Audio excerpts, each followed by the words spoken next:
Hello friends, welcome to PIB Weekly Analysis. In this video lecture series, we are going to cover important current affairs from Press Information Bureau of 3rd week of May, that is 15th to 21st. Our first important article is on Protocol on Transit and Trade. Recently, Bangladesh and India have added new ports and routes under a long-standing and time-tested Protocol on Transit and Trade through inland waterways of both countries. This protocol, which was first signed in 1972, immediately after independence of Bangladesh. It was last renewed in 2015 for 5 years with a provision for its automatic renewal for a further period of 5 years, giving long-term assurance to various stakeholders. Indo-Bangladesh Protocol routes. Under the Protocol on Transit and Trade, the Indo-Bangladesh Protocol routes were increased from 8 to 10. New locations were also added to the existing routes, like inclusion of Sonamura, Dodkandi Stretch of Gomti River, operationalization of Rajsai, Dhulian Raisai routes, which was extended up to Arica, that will help the augmentation of infrastructure in Bangladesh, and Kolaghat in India as well as Ghorasal in Bangladesh were also included to the Indo-Bangladesh Protocol routes. Ports of call. Ports of call are an intermediate stop for ship on its scheduled journey for cargo operation. Presently, there are 6 ports of call, each in India and Bangladesh, under the Protocol of Transit and Trade. Inclusion of Jogi Gofa in India and Bahadurabad in Bangladesh as new port of call will provide connectivity to Meghalaya, Assam and Bhutan. Jogi Gofa also becomes important since a multi-modal logistic park is proposed to be established there. Both sides have agreed to introduce trade between Chilmari, which is situated in Bangladesh, and Dhubri of India through the use of shallow draft mechanized vessels. The Indian transit cargo is mainly coal, fly ash, over-dimensional cargo for power projects in northeastern region. Next important article is on Coils GeoTextiles. Recently, the National Rural Infrastructure Development Agency has announced that Coils GeoTextiles will be used for construction of rural roads under the Pradhan Mantri Gram Sadak Yojana. It is a woven net material made of coconut husk that will be used to check soil erosion, road building, and renovation of water bodies as well as landfills. What are the significance of Coils GeoTextiles? Coils GeoTextiles are naturally resistant to rot, molds, and moisture. They are free from any microbial attack. They needs no chemical treatment. They has the right strength, permeability, and durability to protect the slopes from erosion while allowing vegetation to flourish. The Coils GeoTextiles has a permeable, natural, and strong fabric with high durability. It protects the land surface and promotes quick vegetation. The Coils GeoTextiles is totally biodegradable and helps in soil stabilization that can dissipate the energy of flowing water and absorb the excess solar radiation. What are geotextiles? Geotextiles are a permeable synthetic textile material. Generally, it is produced from polyester or polypropylene polymers that are used to increase soil stability, provide erosion control, or aid in drainage.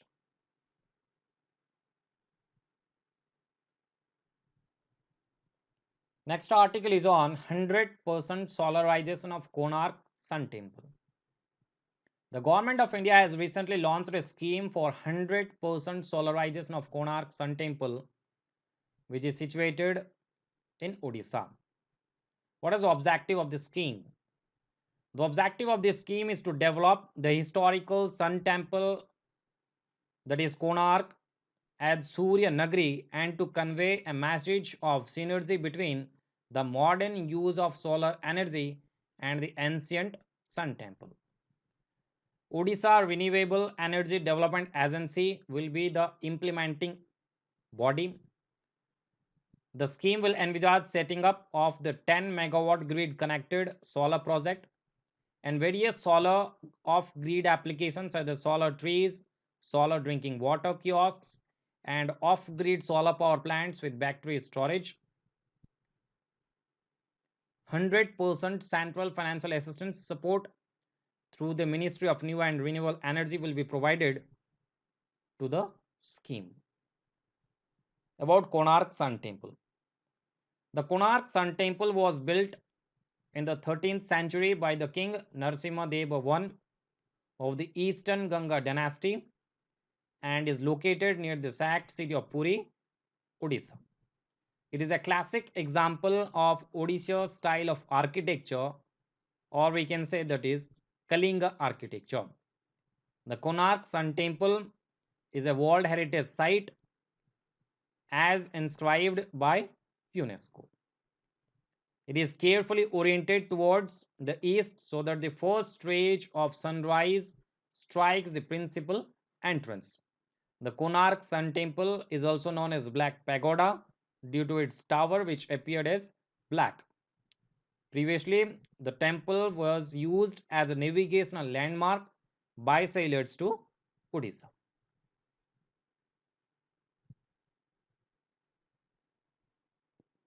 Next important article is on Agape Chitra Magna. Recently, Sri Chitra Tirunal Institute for Medical Science and Technology, in collaboration with Agape Diagnostics Limited, has commercially launched the Agape Chitra Magna kit for detection of COVID-19. What is Agape Chitra Magna? It is a magnetic nanoparticle based ribonucleic acid extraction kit for use during testing for the detection of COVID-19. The kit will be used for RNA extraction for RT lamp and RT-PCR and other isothermal and polymers chain reaction based protocols for the detection of COVID-19. What is reverse transcription based loop mediated isothermal amplification, that is commonly known as RT lamp? The RT lamp is a technique for the amplification of ribonucleic acid. The RT lamp is used in the detection of viruses. In this method, a deoxyribonucleic acid copy of the viral RNA is generated by reverse transcript and then isothermal amplification is carried out to increase the amount of total DNA. What is reverse transcription polymers chain reaction? It is a nuclear derived method for detecting the presence of specific genetic material from any pathogen including a virus. So Agape Chitra Magna kit is a magnetic nanoparticle extraction kit that will be used for detection of COVID-19. Next article is on star rating of garbage free cities. The Minister of Housing and Urban Affairs has recently launched the protocol for star rating of garbage free cities. The protocol was launched to enable cities to gradually evolve into a model 7-star city with progressive improvements in their overall cleanliness. The protocol will be an aspirational in nature, feeding cities' ambitions and dreams of becoming an ideal city for its residents and a role model for other cities to follow. The government has now declared India's top garbage free cities, also revealing names of the 5-star garbage free cities, with 6 cities getting this honor recently. 141 cities were rated in total. Out of them, 65 of them got a 3-star rating, while 70 cities got 1-star rating. According to a statement by the Ministry of Housing and Urban Affairs, Cities that got the 5-star rating are Mysuru, Ambikapur, Rajkot, Surat, Navi Mumbai, and Indore.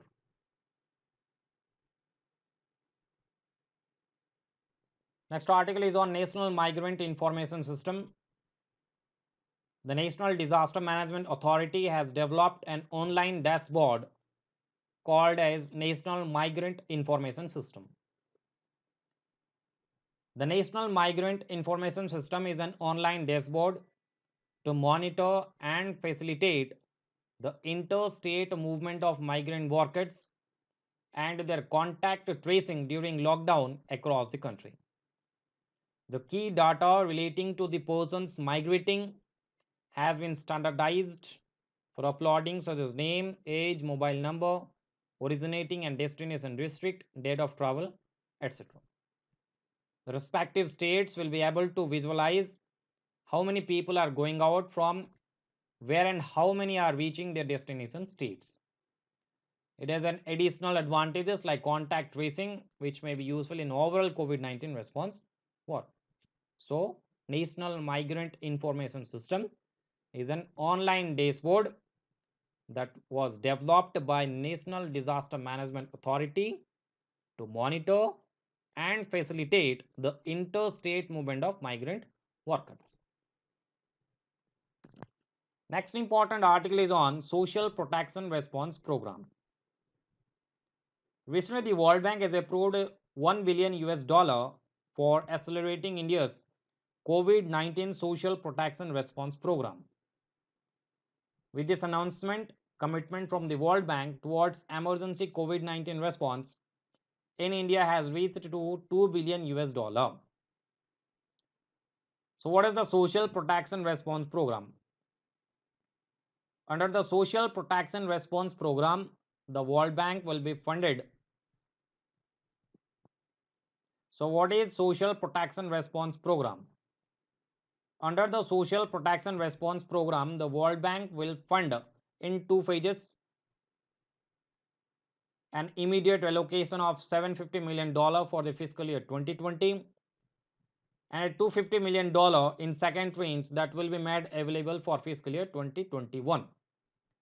The first phase of the operation will be implemented countrywide through the Pradhan Mantri Garib Kalyan Yojana, and the second phase, the program will deepen the social protection package whereby additional case and in-kind benefits based on local needs will be extended through state governments and portable social protection delivery systems. So, Social Protection Response Program was related to World Bank.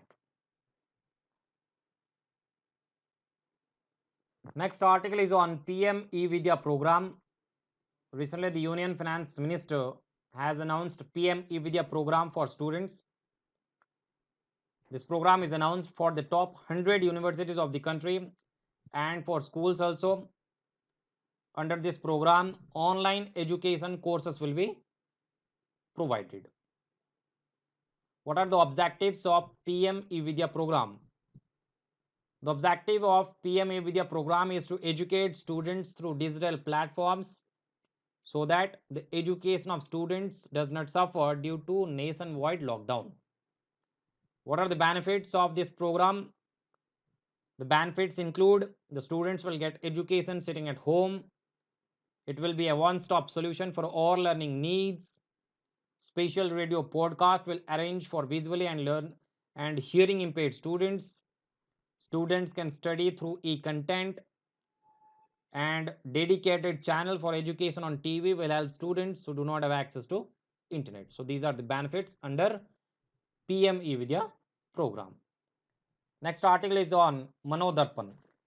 Recently, the Union Finance Ministry has announced that Manodarpan is being launched for the psychological well-being of students, family members, and teachers during the time of COVID-19 pandemic.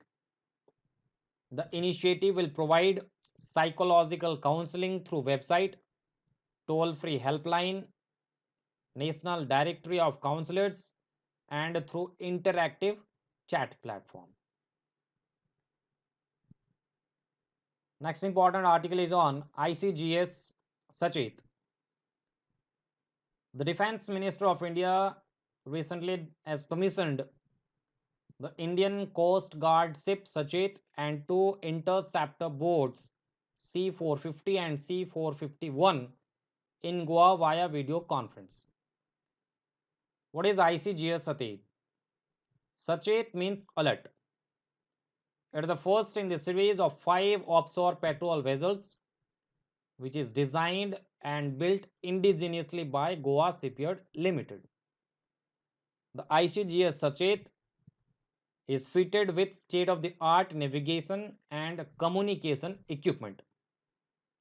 It is capable of carrying limited pollution response equipment to undertake oil spill pollution response at sea. It is for the first time in Indian maritime history that a ship was commissioned through digital medium, maintaining strict protocol of social distancing in the backdrop of COVID-19 pandemic. What is interceptor boats C-450 and C-451? These are indigenously designed and built by Larsen and Turbo Shipyard Hazira and fitted with the latest navigation and communication equipment. Next article is on Defense Testing Infrastructure Scheme. Recently, the Defense Minister of India has approved the Defense Testing Infrastructure Scheme with an outlay of 400 crore.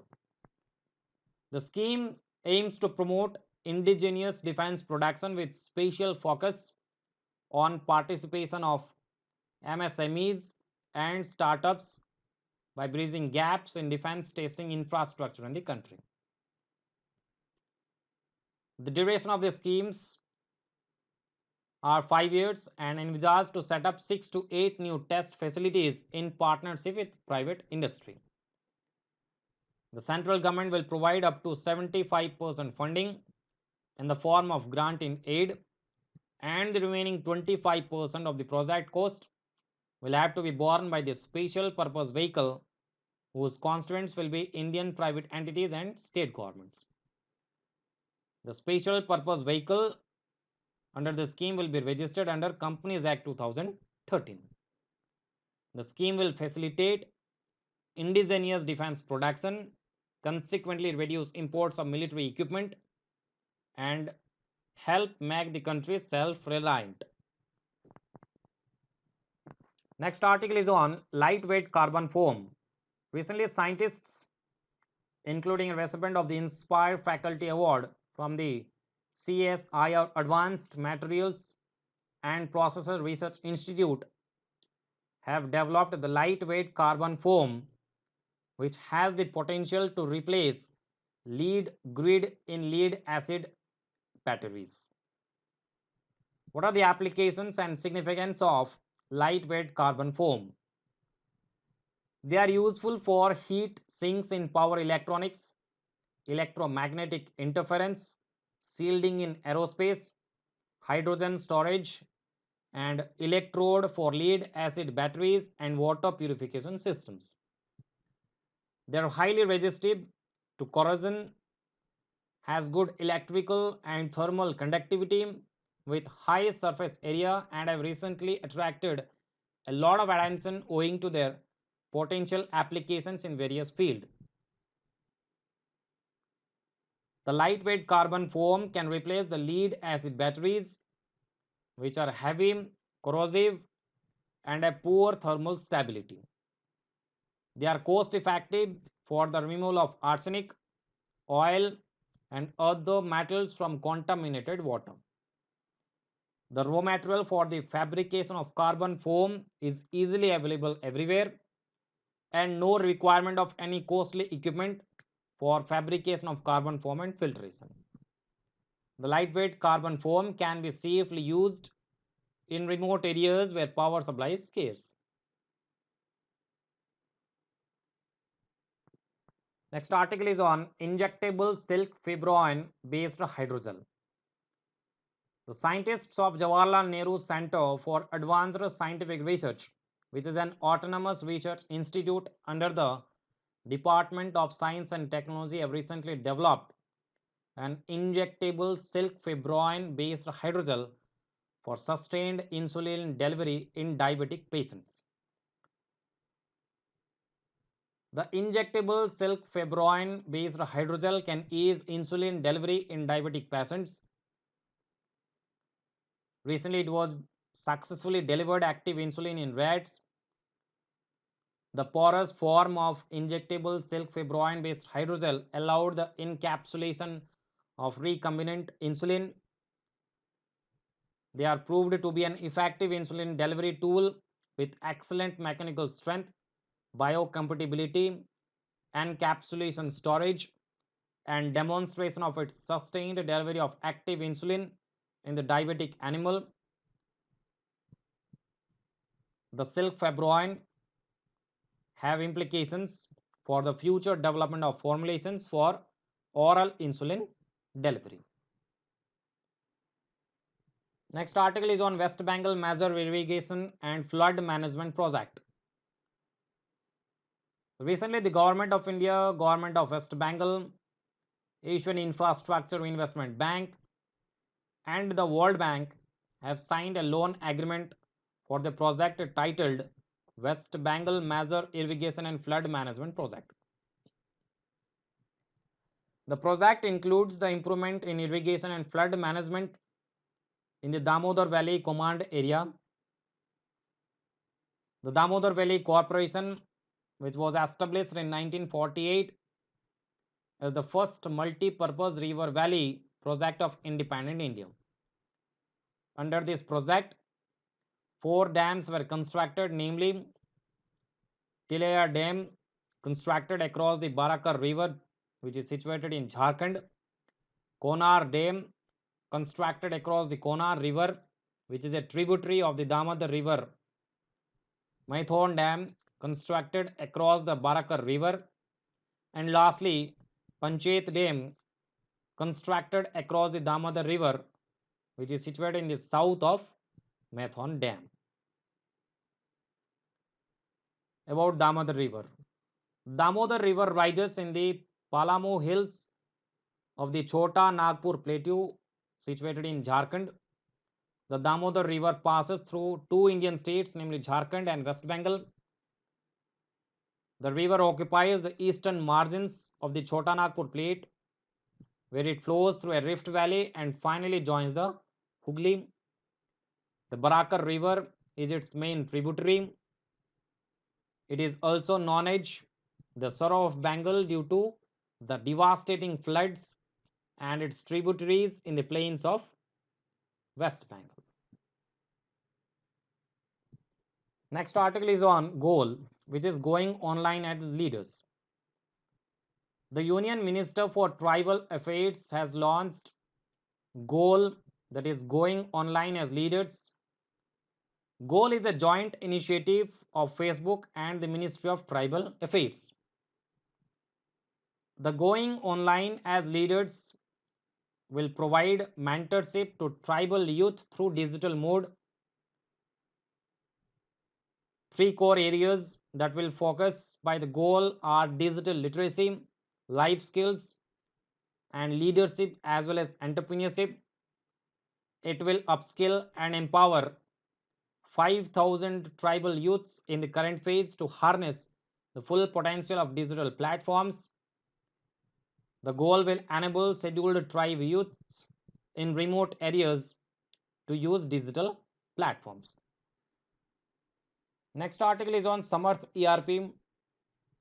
The Ministry of Human Resource Development has developed an e-governance platform, Samarth Enterprise Resource Planning, under the National Mission of Education in Information and Communication Technology scheme. The platform is an open source, open standard enabled, robust, secure, scalable, and evolutionary process automation engine for universities and higher educational institutions.